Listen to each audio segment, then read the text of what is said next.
Hello and welcome back to Crew 42's coverage of the Greater Peoria Open that Innova presents. We are here at Northwood Black for the back nine coverage of round one, our feature card, powered by Power Grip and Double Eagle Disc Golf. My name's Zach O'Haron, and on the commentator's mic with me, I've got you, Debo. How you doing?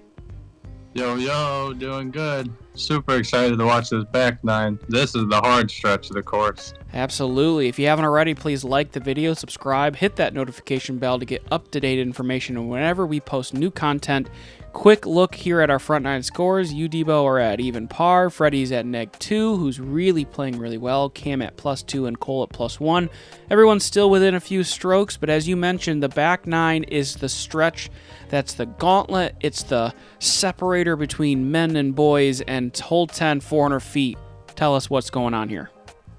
This is a very tight gap. You'll see some rollers, backhand flip up, some forehands. This hole is very tricky. You just got to hit the gap, and you'll be happy with the par. Plays as the fourth easiest hole on the day. But that blows my mind. But I think that's because it's such a parable hole. Right, correct. Yeah, so Fredy here, Hauser's out left, has the distance but didn't quite get the flip. I think even if you hit early, you can save par so easily. I say easily pretty loosely there. No. But it's just you can, though. Yeah, you really can. And we have Cole now, who's like this strange low cut roller, doesn't quite get the ground action he's looking for. He's going to be well short of the basket. I think Cam's going roller as well. Looks like he's going for the same play. Oh boy. And this has the action, but it needs to come back towards the basket, and it is not going to. Yeah, he's playing to the other basket over there. And the blue layout. I'm going with my ether, trying to flip it up down the middle. You hit the gap, doesn't stay in the air for you. You're going to be just outside circle 2, or you think you're in it? Yeah, probably just in it, probably. Okay, we can pad those stats. A little too much flip. It was a great line. Absolutely. I like the line a lot. Good height even on it, just didn't quite stay up. Oh, my God. Cole teasing the basket from way. I was standing right there. I thought he made it. Cam with a little obstruction. He's going to be short. You can see he's disappointed with that attempt. I'm going with a double hawk, which is kind of like a soft zone. And, just so if I miss, I'll sit right there. Yeah, it definitely didn't go anywhere. This position remind you of any famous shots here on this course? This one from Fredy? Yeah. I think so. Kristen, right? Yeah, that's the Simon Lizotte glitch throw-in position, but oh, right there. I know Kristen made a huge putt from over there too. That's right, and Fredy didn't want to mess with that one. That was a little too pinched off for him. Yeah, it's thick in those woods right there. Couple tap-in pars, as I mentioned, as long as your first shot isn't just way back there or super obstructed from something, you should hopefully be able to get up and down from par. Everyone on this card did. Pretty standard for the field. We get one more par 3 before our lives get miserably difficult. 380 feet, but it's really tight. Explain to me what the approach to this hole is. See, this one's a weird shot shape too, because you have to hyzer flip something perfect, or you're going to be not in a great spot. Or you'll see some people forehand it and just like get themselves a 30, 40 footer.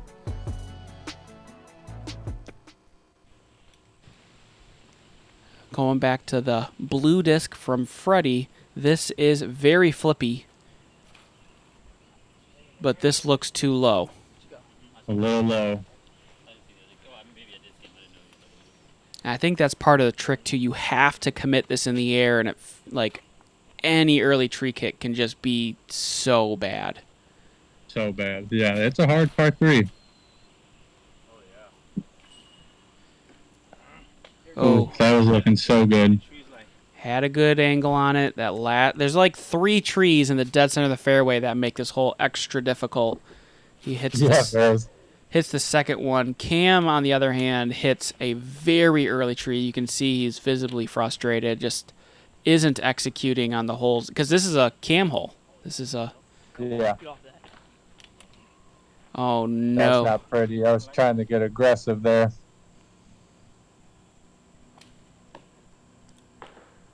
Oh, no. Cam going back to the roller. What did that hit? Hit that first tree in the middle of the fairway and just squared it. Just gave it a little backspin. He's still in the fairway. Yeah. Yeah, I don't got much here. Just trying to throw and get out somewhere. Yep, you're playing a little army golf right now, left, right of the fairways here. Hopefully not too far in.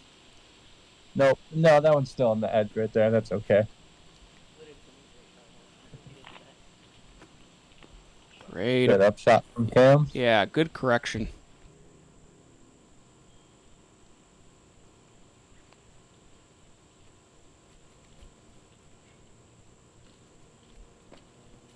Yep. Good approach from Cole. Not even going to play with the possible rollaways there. And like you said, you weren't too far in. Just a little pitch up by the basket. Yeah, take my medicine. Get the bogey. So it happens when you get aggressive on Northwood Black. Oh, it seems to bite you more than you can bite it. 100%. Approach from Fredy, just a little off the mark. He's going to have this tap in for par. So we should see 2 pars and 2 bogeys, which plays exactly to the difficulty of this hole, averaging 3.5 on the day. So exactly to the field. On the hole for 11, it is 1 birdie for round 1 by Isaac McDonald. Wow, great birdie from IMAC. All right, that's going to move us on to the most infamous, maybe the most famous, depending on what you shoot here, hole maybe in all of disc golf, maybe the most difficult hole in all of disc golf, hole 12 here at Northwood Black, 1,050. Try to give the people at home a taste, an idea of why this hole is so difficult. Yeah, this is definitely one of the hardest holes in the world. I mean, if you're off by a little bit, it's going to be the hardest hole ever for you. But you could throw mid-range, mid-range, mid-range and make it pretty simple. Or you can get aggressive and try to get the birdie or a par. I just take my medicine and lay up a couple times and try to get my par. It is the hardest hole I've ever played. Do you think it's the hardest hole on the day? I do. You are correct. It is. And in fact, if I look back at Ledgestone from a couple years ago, last time when they played this course, it averaged 6.68 for our Oh my gosh. for our tournament. In this round, it averaged 6.77. So big numbers coming in play here. Fredy is in danger of one of those big numbers as he is off the fairway after 1. Cole going with that Mako again. Oh, that's kind of good kick. Yeah, I'm interested to see if that would have stayed straight, because if it didn't didn't hold that right angle, it could have been really good. Yeah. Oh, this is getting sneaky. Yeah, that should be a great shot from Cam. He's going to have a gap there. See if he can get it. I mean, ideally, you just want to be across the creek in 2. Is that the game plan here? Yep. And you are in a great spot there. Couldn't ask for a better spot. Oh yeah, Fredy's in a tough spot right here. Sitting on a wood pile. He's playing for a hammer. Pitch out and around, and that's going to be pretty good. That was really good. He went from triple bogey possible to, par possible now. Yeah. Cole's getting aggressive. How tough? Stay up there. Yeah, how tough is that shot? Because you saw him put on a lot of Anheuser. What's that carry that's required for that? It's so tough. It's got to be like close to 400, 380, 400 from where Cole was. Cam in a little better position, but this is going to be tucked in early on the right side of the fairway, left from the catch position. Does he have an angle from there, or do you think he's going to have a pitch? He's going to have a pitch. You going mid-range here? Yep. I went rock up tee, picked it up, threw it again, and I'm gonna pick it up and throw it again. I mean, you're dead center of the fairway twice. I can't see any problem with that logic. Yeah, I've played this hole enough to learn that's my play from now on. Fredy is going to do a great job, get himself center of the fairway. Now, he's like around the center of that hill. Is that a good thing or a bad thing? I mean, it's good from where he was, but it's going to be a very hard shot. Cole had a great shot right there. Yeah, from the knee, gets on top of the hill, so he'll see the basket. Yep. Yeah, Cam won't have much. He's going to try, but I think it hits that tree and rolls back a little bit. We'll have to see where he ended up in a minute. Here's the, let me guess. You already said it, rock. Yes, sir. And dead center of the fairway sounds good to me. That's just disgustingly good. All right, Cam, after the roll away, could really use a good shot because otherwise this number is going to get big. And he is off to the right side. How bad is it in those little plinko tree? They've been cleaning up a lot. It's not as bad as it used to be, so there's still some gaps here and there, but it's not where you want to be. Same with Fredy right there. Not where you want to be. Yeah, just on the other side there. We'll see. But not too bad. They've been doing a lot of work out here. Cole needs this to straight skip, and he does. He'll be not bad. Yeah, he'll have a long putt from there. That's not a rock. Nope, that's a double hawk, just a little approach. I was kind of hoping for the 5 rock. But that, first of all, you have a 4-foot tap in for par. Yeah, that's one of my better plays on this hole. I mean, that's spectacular. I mean, most people can't even get a par look, let alone a tap in par. You can touch the basket. Yeah, that's probably my first ever tap in par on this hole. All right, we're going to see Cam here on the pitch. We saw Fredy. He's a little long. He'll have a tester coming back. Cam shouldn't have any problems with that putt. Here's Cole. He's had 2 pars so far. He's trying to keep the score low here. Oh. Not quite enough angle there. He'll have a 10-foot putt come back.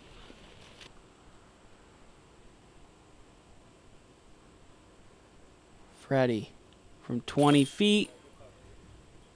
Oh, yeah. Maybe a little farther than that, actually, now that he starts walking that. That's pretty far away. Yeah, it was about 25, 30.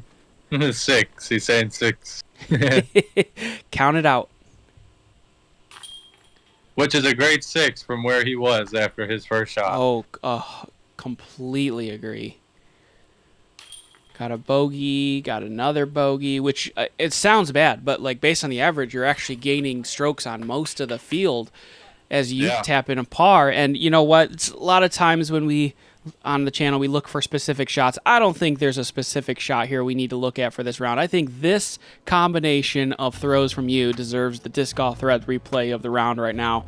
Just perfect down the pipeline here. Put it right next to that log. From there, another rock, just a slight turnover. Dead center of the fairway, not trying to make this hole too difficult. You weren't getting greedy, try to get on top of the hill.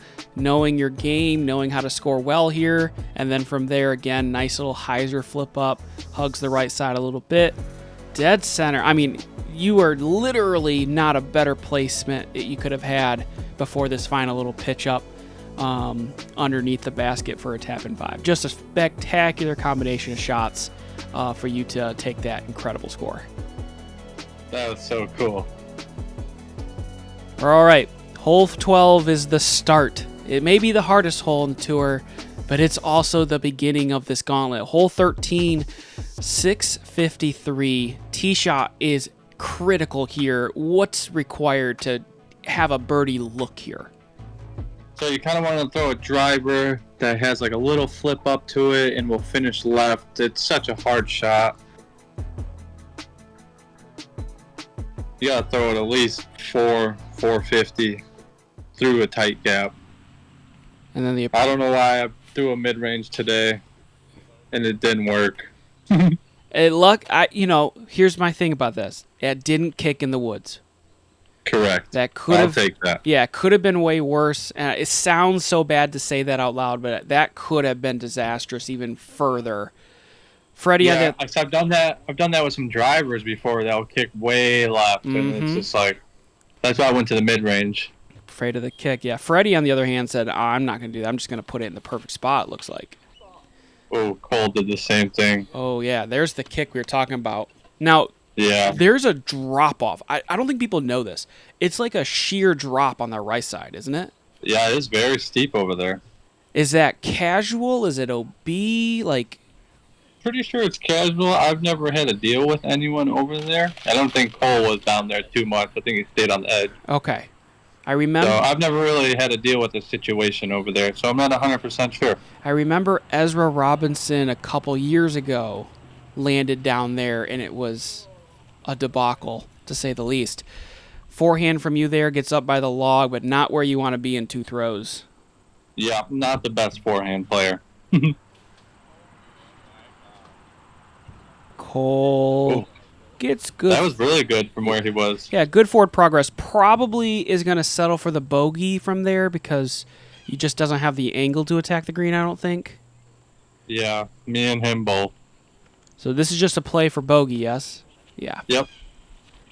Good spot from there, though. You should have a turnover, maybe forehand approach over the water. Now, the OB line on that water is not the water itself. Is that correct? Yeah, there's like white stakes that are a couple feet from the water. That's the OB line. Cam going to another roller. Yeah, he's kind of having to play the roller game. He's just not in position. So he's going to be up top of the hill for his third throw. So he has a par opportunity. Yep, here's Cole just laying up, playing for his bogey. Being smart. I think Fredy has eyes on the prize here. I think he's looking for another birdie. Yep, I agree. Throwing that cool disc again. Yeah, people kind of joke about it. Oh, in the water. They kind of joke around about it being an MVP disc because it's a white disc that had the plate dyed black, so it looks like it has a white rim. But it's not. That's funny. It's not. I promise you, I looked at it. It's not MVP. Great. Oh, almost a throw-in from Cam there. Yeah, sat pretty nice, too, from how steep that hill is right there. Uh-oh, you're to a knee and a forehand. This is not your not what you want, right? Hold on. Maybe that is what you want. Not too bad. I was going to say, that looked pretty good. Maybe we found the forehand game for Debo. Yeah, that double hawk only does one thing, so it's kind of easy to forehand that disc. It is stable. That's what it does. All right, Fredy from the other side of the pond now. Giving a big bid. Not going to get it, though. He's going to have a tap-in bogey. Yeah. Good news, he got his disc back out of the water. Oh, excellent. That water is not very deep. Can't be, right? Not too deep, just really, like, murky and nasty. Cam had the opportunity to probably roll towards that water. Is very fortunate to stay on the hill there. Just this short comeback putt. Worth mentioning, talking about difficulty on the gauntlet here. Holes 12, 13, and 14 play as the hardest, the second hardest, and the fourth hardest holes on, not respectively. 12 is the hardest, 14 is the second hardest, 13 being the fourth hardest, stretch on the course. So we are exhausted. It's been a long day already, probably 2.5 hours into your round already. It's a pretty warm day, and you guys are playing some of the toughest holes in the course. So it is definitely a mental grind out here. Yeah, shout out to Cole's little brother, Zach, for carrying my bag. Heyo. I like his name. I named Zach too. All right, hole 14, enough distractions. Par 5, the last one before we get to the final stretch here. 893 feet. GT calls it the second hardest hole in the world, and pretty understandably so. OB on the right side here once you turn the corner. Pretty tight gap off the tee. It's uphill. You want 450 to see the this fairway the drone is in right now, and then from there it's keep it straight and keep it off the trees here because you just want to get it up there and give yourself a birdie look. Yeah, this hole is so hard. Just as hard as hole 12, I think.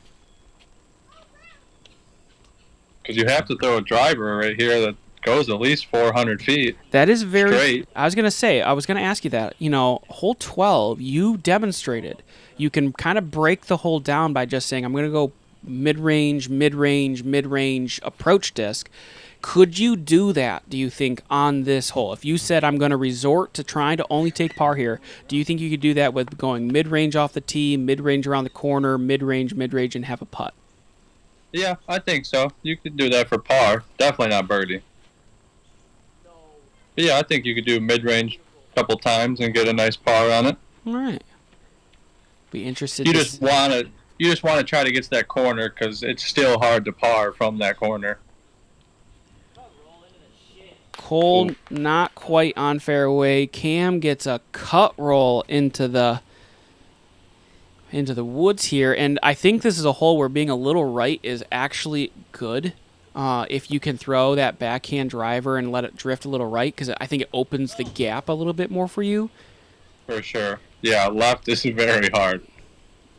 Because you kind of resort to having to, like, pitch over or just pitch to the corner because you just can't really forward advance. Yeah, if you don't get to the corner, you pretty much have to pitch up. And Fredy's going huge. Fredy's trying to go up and over everything. If I recall correctly, it took us a minute to try to find this disc, and it's just on the other side of that fence by a foot or so. Yeah, I started a clock and found his disc with like a minute left maybe, and it was just OB. Phew. All right, we've never lost a disc on this channel. I don't remember. Oh, no, we did one. Never mind. Take it back. Cut that out, editor. Take out that commentary. Yes, we have. Yep, I just have to pitch up around the corner. I was a little tucked to the left. Cam looks like he's going another roller. He needs a good roller. He's had so many of them. None of them have panned out exactly what he wants, and this looks really good. Yeah, this looks great. Right, oh, yeah. Right at my feet. It's going to turn me there. Beautiful. Yep, and it's going to be in the main fairway there. Yeah, right in the middle.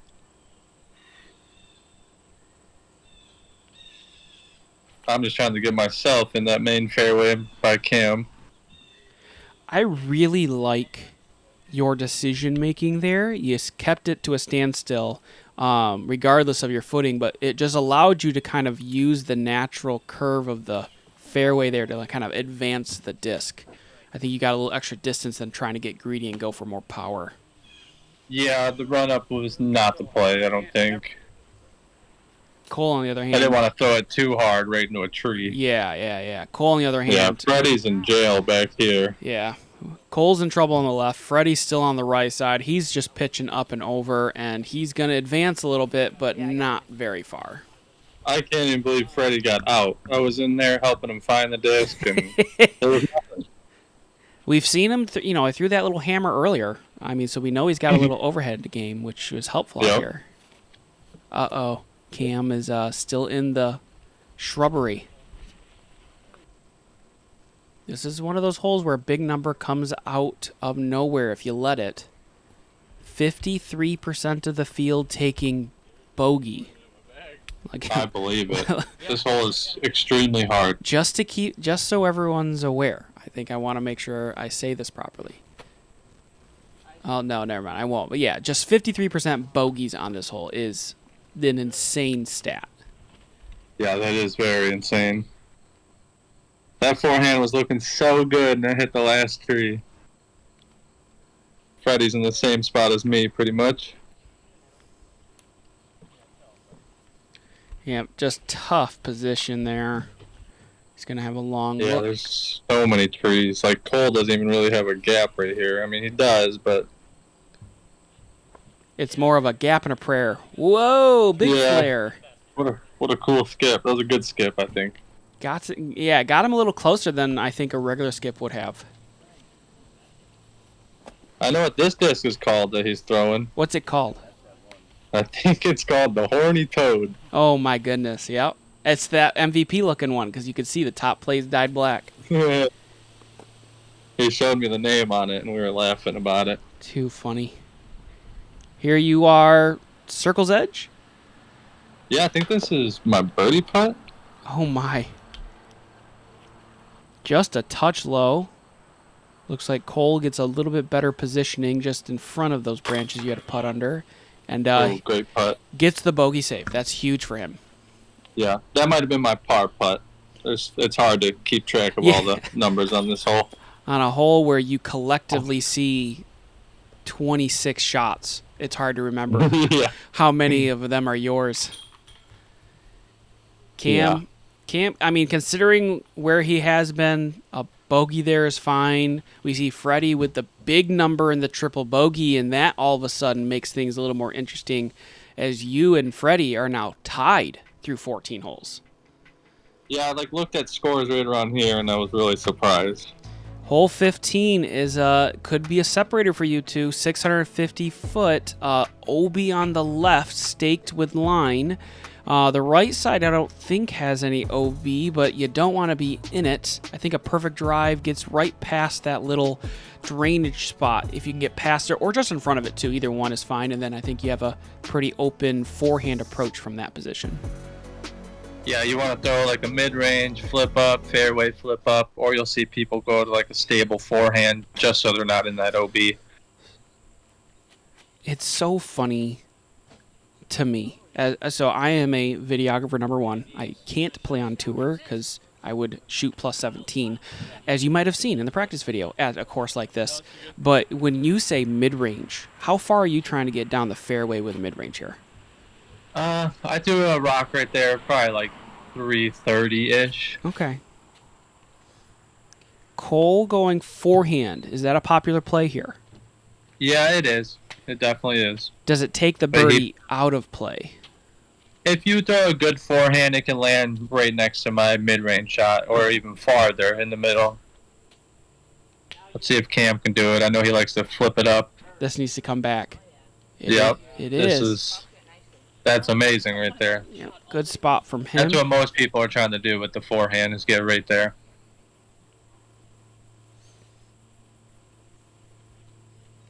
Let's see how Fredy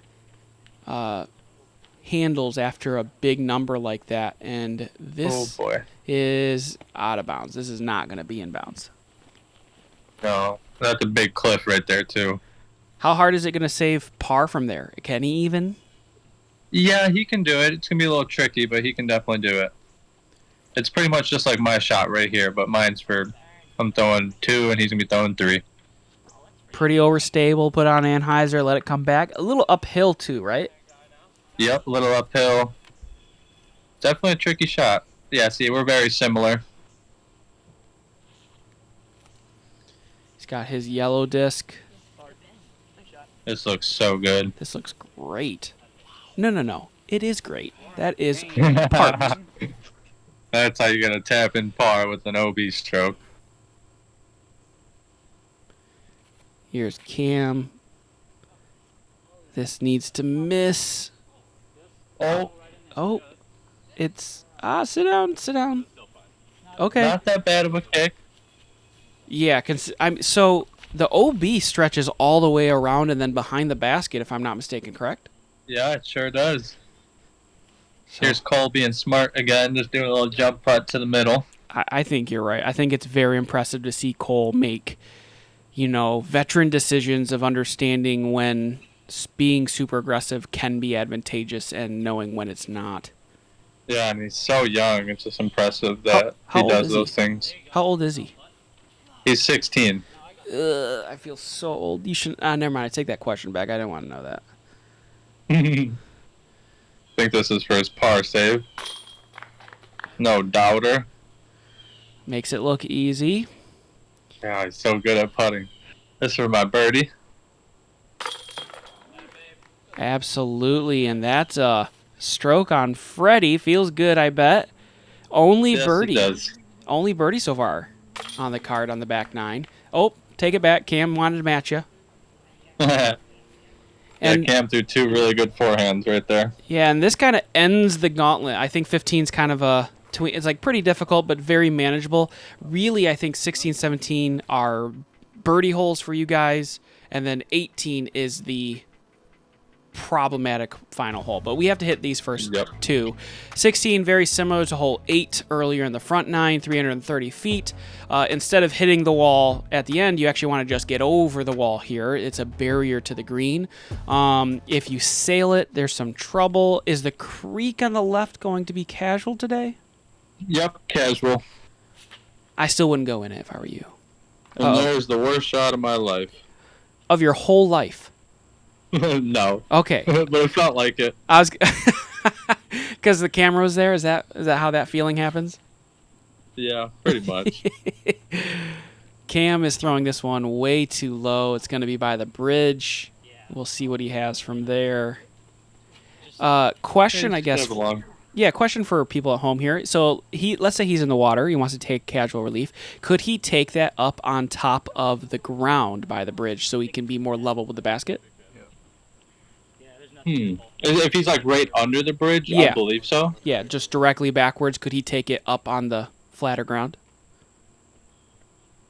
He should be able to. Yeah, if like he was in the creek, casual. Yeah, he should be able to take it right behind him, right up top. Interesting. Okay. It kind of just depends about like where he's at and everything. Very true. And he has to be in the creek too. Like if he's not in the creek, he obviously can't just take it backwards. Well, I've never thrown a disc from here before. This needs to, I was going to say not Hauser, and you're going to be, did you get all the way down towards that creek over there, or are you sitting in the shrubbery there? It stayed on the side of the hill. I actually have a putt for par. Oh, very cool.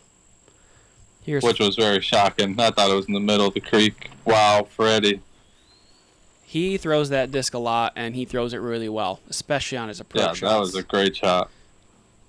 Hole 16 is the second easiest hole in the day. One of 3 holes that played under par, and right now our feature card is on the struggle bus and trying to get a easy par here. Yeah, I thought it was just me, but everyone wanted to join, I guess. Yeah, no one wanted to be close after 1. Yep, there you are. I actually have a pretty good putt right here. Oh, off the chains, left side. Yeah, left side. I could really see like the number plate, but I should have been able to make that one no problem. Cole with another great par putt. Fredy tossing his mini down. He's going to have a par putt. You could tell, I think in Fredy's mind, like this needed to be a birdie considering he has the triple bogey and then an OB stroke for par on the previous hole. He's kind of wanting to get a birdie because his front 9 was really, really good. It's really only one hole. It was. That's not been great here. Hole 17, though, is his last really good chance to get one. OB left, OB behind the basket. There's a couple plays here. What do you think the options are, the best options? So most people will go with like the flex forehand on the right side, and then you'll see some mid-range flip-ups on the left side. The mid-range is a little scarier because that OB with the trees. But I think forehand flex is the main play you'll see. Cam going with the flip-up forehand right side. Yep. This looks absolutely perfect. Yep, Cam will show you how to do it. Bullseye for Cam. That's a birdie coming up. His second on the back 9. Here's Cole looking to follow suit. Oh, no. There's no OB in that direction either, is there? Nope, no OB. They actually cleaned it up too over there, so he might be able to get up and down. Oh, okay. Cool. So even Fredy's going forehand, so that's how you know it's a forehand hole. Yeah, I remember talking to Fredy at one point, and he's like, I have a good forehand, but it's not his weapon. Like, he thinks his backhand turnover game and control, that's how he really attacks courses. And I think you're right. If he's throwing forehand there, that's probably the best play, as you then throw backhand on the left side.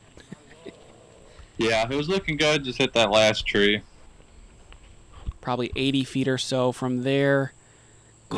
Cole is picking a hole and hoping to get through it. He sure did. Oh, slow down. Boy. He's coming. Yeah, there's that OB right there. Yeah, on that over the fence. And yep. He was coming in for my head. I remember actually, you guys had a conversation about that fence, didn't you? Oh, just short for you. But you guys had a conversation about that fence, didn't you? Because it has a barbed wire at the top. Yeah, we did. I wasn't too sure. on really what the play was, because the TD didn't really say 2 meters off the fence. Mm-hmm. Off barbed wire, right, I should say. Because normally you get 2 meters off barbed wire, but if a TD doesn't declare it as barbed wire, then you don't get the 2 meters, I think you guys were talking about. Yeah, correct. Very, very interesting. Didn't matter in the end. Coles was safe and still made his putt, Yeah. but... Yeah, shout out to Dalton Sackett for running this awesome tournament for us. Absolutely. It's a beautiful course, and... I mean, if you are ever looking to play Ledgestone without paying Ledgestone prices for hotel and stuff, this is the tournament to go to, let me tell you. Hole 18, par 4, 703 feet. Your first drive needs to be off and to the left side to kind of open up the fairway here as your approach shot. And on a scale from 1 to 10, how difficult is it to get to this basket on the second shot, even with a perfect drive? Very difficult. Got to have the right angle, perfect shot. Man, it's still so hard.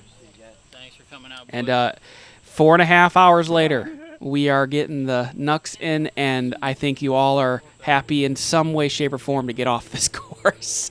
Yeah, I remember I was starved and I was so hungry. Cam's gonna. Cam going with the forehand. This is a good play for this hole as well. You can go forehand or backhand. Oh. Can't hit that, though. No, luckily he stayed in the fairway, though.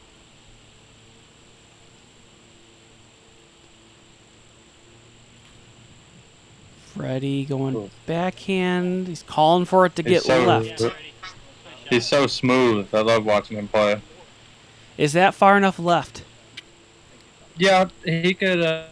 He'll be able to work with something there for sure. You want to be more left, but it's not terrible. Yeah, Dave. Oh boy, you looked away This from looks that. like too far left. I'll say you looked pretty far away from that pretty quickly. Didn't like it?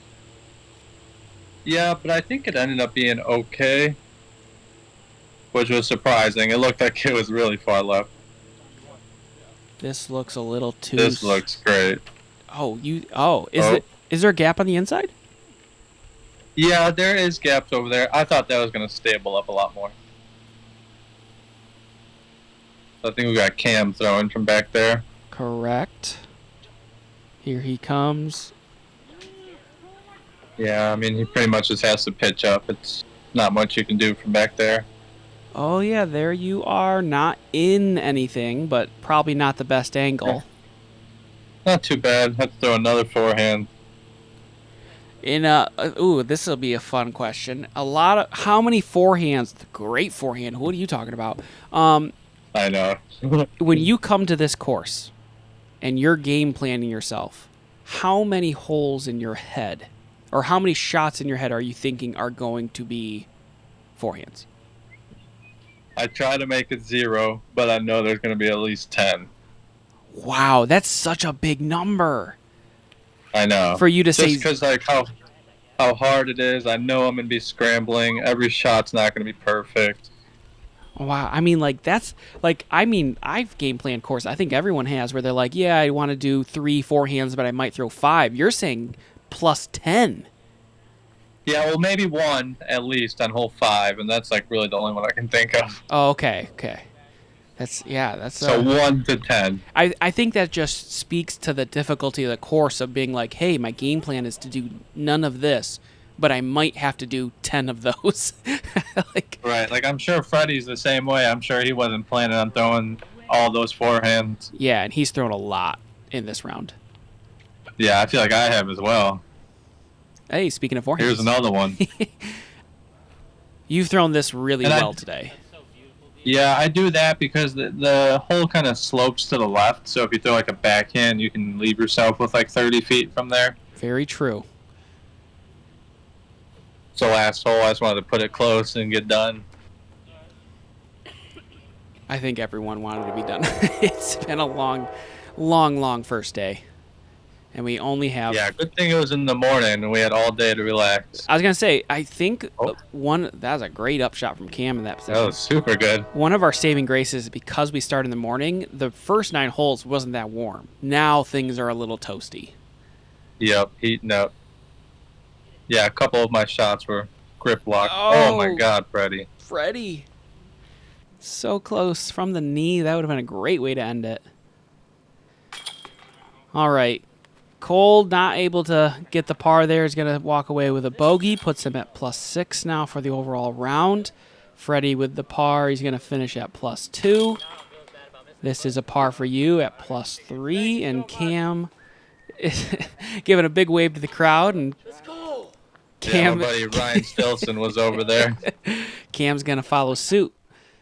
But, yeah, got some good scores here overall. I mean, Northwood Black is such a tough layout. 6 over being the worst on the card is not bad for at all. For a 16-year-old. Yeah. And he's from Florida. He doesn't play in these woods like this. That's right. Taking a look at top 10, Fredy is going to be in the lead. You're going to be tied for second with Colin Thompson. Isaac McDonald, that guy we talked about earlier, he's in fourth. So we've got ourselves a pretty tight race here. We're going to move over to Sunset Hills, though, for the FPO layout for our round 2. So we got a birdie fest coming up. Real quick, thank you to our Patreon followers again for supporting us. Thank you guys so much. And we will see you guys on the front 9 of our second round in just a minute.